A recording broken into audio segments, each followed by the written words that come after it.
Muy bien. Vamos a ir terminando, se hizo un poco largo esto, disculpen.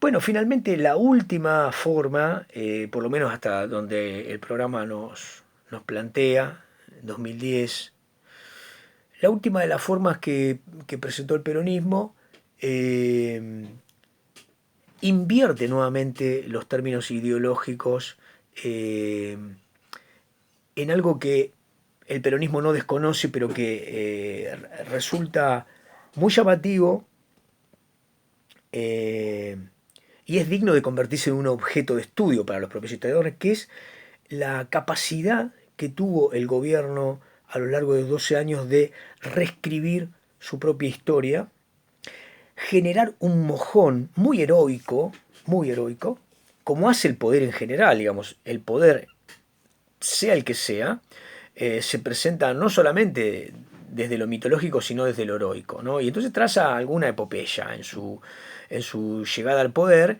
y también delimita, digamos, una serie de principios que después son difíciles de comprobar. En el caso de Kirchner y de su mujer, hay, a poco de comenzar el gobierno, una fuerte convicción de refundación de heroicidad de militante. Es decir, aparece en ellos algo que después se configuró como setentismo y que operó convocando al joven como sujeto del cambio en la política, que de por sí fue muy exitoso y muy bienvenido en general. Es muy auspicioso como movimiento político el famoso trasvasamiento general del general, valga la redundancia, pero esta militancia empezó a tener algunas particularidades, digamos, para contextualizarlas. Eh, Eso por un lado, digamos, después lo detallamos. Ese setentismo, digamos, era propio de quienes habían sido jóvenes en los años 70 y habían sufrido en buena medida persecución, cárcel, exilio, y ahora llegaban al poder entre los 60 y los 70, ¿no? La mayoría, algunos más jóvenes. Entonces, bueno, ahí se juega una ilusión, un discurso permanentemente eufemístico, que es, venimos a terminar con los 90. Los 90 eran Menem, los 90 era el propio PJ. Los 90 eran ellos mismos. Es decir, la senadora de Kirchner, antes diputada provincial, esposa del gobernador Kirchner, varias veces gobernador de la provincia de Santa Cruz, y antes también intendente de Río Gallegos. En ese contexto, parecía algo así como el Perón del año 45, que decía, aquí vengo a presentarme y convertirme en el primer trabajador, cuando en realidad había sido un funcionario del Estado en altos cargos desde los años 30. Digamos que no podía desresponsabilizarse de los fenómenos que estaban presentes en la política. Bueno, acá era llamativo la forma en que, digamos, se aludía a los 90 como algo que habían recibido y de lo cual no tenían participación. Digamos, una forma sencilla de obtener esto es decir, bueno, a ver, la gobernación de Santa Cruz tuvo mucho que ver con la política del petróleo, con la privatización de YPF, digamos, si hay una provincia o una de las tres o cuatro provincias más interesadas en las regalías petroleras era Santa Cruz. Así que bueno, ese es un elemento. Y después el otro era licuar de responsabilidad a esos 70 en una especie de cuento de hadas, que bueno, que desde el poder opera como convocante. Ahí hay un elemento catalizador muy interesante que es la apertura de la Casa Rosada y el llamado, la recepción, el auspicio y el abrazo que el Estado, en el caso de Kirchner y de su mujer Cristina, como primera dama, le ofrecen a las madres, las abuelas, hijos y a los distintos organismos de los derechos humanos. Ahí hay una inversión positiva, una derogación del operado y una vuelta a los juicios que ahora juzgan a los genocidas por delitos que no habían sido juzgados en el primer juicio de Alfonsín. Por ejemplo, el robo de bebés, el robo de identidad, etc. Entonces hay una política que con el curso de los años termina siendo una política que, más allá de algunos desaguisados discursivos y desconocimientos, termina siendo una política de Estado. Aquí lo operante en términos simbólicos es que el kirchnerismo se apropia de esto, pero coopta a los propios organismos que dejan de ser autónomos, y entonces los derechos humanos dejan de convertirse en una política de Estado y se convierten en una política del gobierno kirchnerista y se partidizan en forma extrema. De la misma forma, el formato de centralización estatal que Kirchner lleva de manera formidable ante el escenario de manifestaciones, cortes de calle, piqueterismo extremo, es decir, ahí hay una mano de Kirchner para centralizar en el Estado el poder, entregarle a los movimientos territoriales y sociales que habían nacido desde el menemismo sin tener un enclave estatal, entregarles no solamente el auspicio, sino darle una posibilidad que desde el Estado tramen políticas y las lleven al territorio. Entonces, bueno, ahí aparece la corriente clasista y combativa, aparece Delía, aparece Pérsico y el grupo Evita, etc. En fin, todo esto desarrolla una política que, a fuer de ser autoritaria, lo que logra es centralidad del Estado y reconvierte a la política en restauradora y la acerca a la gente.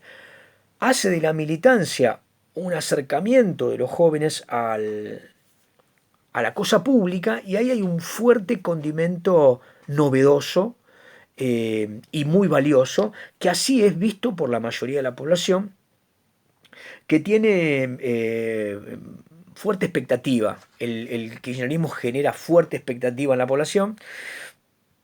Los primeros años con la Baña hay un pico de crecimiento económico que es un rebote, pero rebote al fin que convierte a los argentinos nuevamente en consumidores.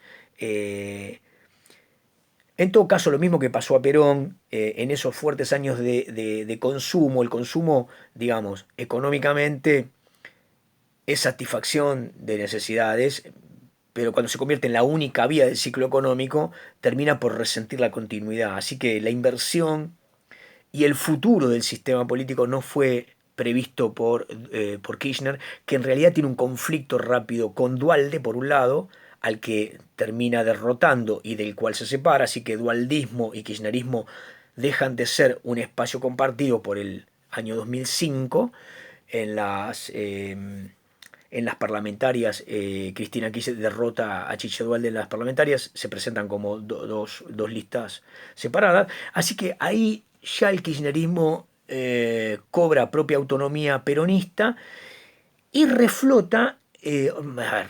crea, porque no había habido este proceso de constitución política que fue la transversalidad, el crecimiento hacia sectores progresistas, radicales de provincia, sectores neocomunistas y otros, los movimientos territoriales y sociales que se adunan al kirchnerismo como una corriente de progresismo general, de centro izquierda, que tiene condimentos autoritarios. En general, como todos los periodos peronistas, es muy hegemónico en el sentido de desconocer la oposición y fuertemente irritativo y provocativo con los sectores a los que considera la derecha. Es decir, ahí no hay un reconocimiento de los opositores, sino que a todos se los cataloga, se los rubrica como los 90, los continuadores o la derecha a secas, ¿no? Bueno, digo, así transitan esos años del primer gobierno de Kirchner, que es muy exitoso en términos de guarismos económicos, en reclutamiento y en crecimiento político, digamos. La renovación, la candidata es Cristina Fernández, y a poco de andar ese segundo gobierno, empieza a tener empieza a haber un problema económico que que Labaña había presentado como argumento de su salida del ministerio. Una era el fuerte elemento de corrupción interno al Estado que había hecho que se enfurezca Kirchner por un lado, y el otro era, bueno, que tal como Kirchner pretendía el consumo per se, llevando a la capacidad productora de las empresas, lo que determinaba era un crecimiento, una sobredemanda, y sin poder generar una ampliación de la oferta, esto iba a determinar un recalentamiento y finalmente un proceso inflacionario. Fue lo que ocurrió. Entonces, ¿cómo lo resolvió el gobierno de Kirchner ya en el periodo de Cristina? Digamos, desconociendo los resultados de las mediciones, es decir, rompió el termómetro. El INDEC empieza a ser uno de los elementos de denuncia de la oposición y otro empieza a ser, por esos años, 2007, 2008 sobre todo, bueno, los casos de corrupción que empiezan a ser denunciados. Acá me quiero detener en un punto. ¿Cómo estos elementos de la corrupción sí, la corrupción no, están todavía en los tribunales? Yo no quiero decir cosas que estén por fuera de lo que se puede decir históricamente. Lo que podemos decir es que el kirchnerismo recibió denuncias como nunca se había recibido en un periodo democrático, muchos más que Menem. Entonces, algunos analistas y algunos ensayistas y algunos historiadores, sociólogos, lo que dicen es, los factores de financiamiento de los partidos políticos funcionan generalmente en la opacidad. La sociedad, no, por lo menos en la Argentina y en Latinoamérica, no le presenta la necesidad de una factura a los partidos políticos para que digan de dónde saco los recursos en esta campaña electoral. Está claro que las empresas, las corporaciones juegan este escenario en bambalinas y donde los lobbies los contratos de contraprestación tácitos o explícitos después reservan retornos, contratos que no tienen licitaciones claras, etcétera. Así que entonces el Estado resiente su productividad y su eficiencia en términos de la necesidad de financiamiento. Esto es conocido en todas las democracias, es un problema. Algunas sociedades con mayor conciencia y cultura política lo resuelve haciendo un examen muy minucioso de a quienes van a elegir y cómo funcionan esos escenarios previos. Y otros, como el caso de la Argentina, solamente declaran la necesidad de evitar la corrupción cuando ya los hechos están en los tribunales. Entonces, a ver, denuncias hubo muchísimas y de hecho hay muchas causas que todavía están en proceso. Lo que está claro es que muchos analistas han probado, la cantidad de libros han probado que la diferencia entre la corrupción menemista, que pensaba que no podía ser superada, se basaba en el retorno, el famoso porcentaje para entregarle a un privado en un contrato amañado una concesión o una compra, etcétera. Lo que se dice es que el kirchnerismo inauguró una forma novedosa desde los propios funcionarios, pero también desde la acción del Estado, que era introducir al interior de las empresas parte del Estado en forma permanente. Es decir, no me tenés que dar en la concesión, sino que voy a tener un integrante en tu directorio o alguien va a venir para fiscalizar la renta de esta empresa y entonces mensual o anual o bimestral, durante el tiempo que sea que se estipule, esta empresa tiene un formato de apropiación rentística por parte del Estado o del integrante de ese Estado que forma parte del gobierno. La forma patrimonialista, Estado y gobierno son lo mismo, tienen entonces este elemento de reclutamiento de recaudadores que forman parte de los ministerios, de las secretarías, y que desde el punto de vista de las denuncias terminan teniendo siempre a quien gobierna como principal responsable. Bien, entonces tenemos el caso de la corrupción, de la salida de Labaña, de la denuncia, y me parece que el año 2008, para hacer un clivaje, es el año del quiebre del kirchnerismo, eh, cuando de alguna manera se intenta establecer un proceso de fiscalización con lo que en este momento era tal vez lo más exitoso de la producción argentina, que era la exportación de soja, aceite de soja y otras oleaginosas, amén de otras producciones. Entonces ahí hay una famosa ley que va al Congreso, la 125, que lo que estipulaba eran las retenciones móviles. Bueno, esto genera durante el 2008 una especie de guerra, digamos, guerra larvada, un escenario muy crítico de corte de rutas, ahora operada por los productores, que se presentan desde el kirchnerismo a la población urbana vulnerable como los favorecidos por este esquema. Entonces ahí se generan, digamos,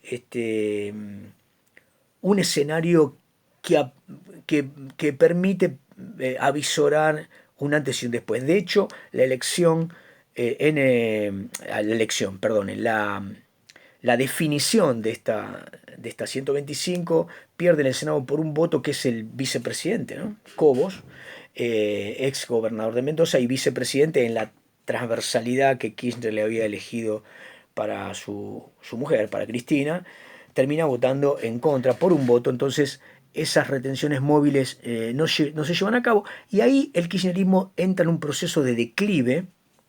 En 2009 el kirchnerismo es derrotado en las elecciones parlamentarias eh, por un empresario, digamos, que hacía sus primeras armas de Narváez, sumando o colectando a otros grupos cercanos al PRO, del peronismo, en fin. En esa elección aún Kirchner poniéndose como cabeza de lista de diputados y poniendo figuras que convocaran, el kirchnerismo es derrotado. Y parecía que el kirchnerismo iba gobernando sus últimos años. Sin embargo, eh, para octubre del 2010 muere repentinamente, siendo aún muy joven, Néstor Carlos Kirchner, el 27 de octubre del 2010, y este es un momento de clivaje. Todas las fuerzas kirchneristas, digo, la juventud, los que militaban en derechos humanos, los sectores que veían en el kirchnerismo la expectativa de una mejora en términos de enfrentar a las corporaciones, existían una cantidad de derechos de minorías que empezaban a circular como digamos, derechos sexuales, derechos de géneros que fueron introducidos por el gobierno. Aparece la ley de medios que empieza a polarizar presentando a el grupo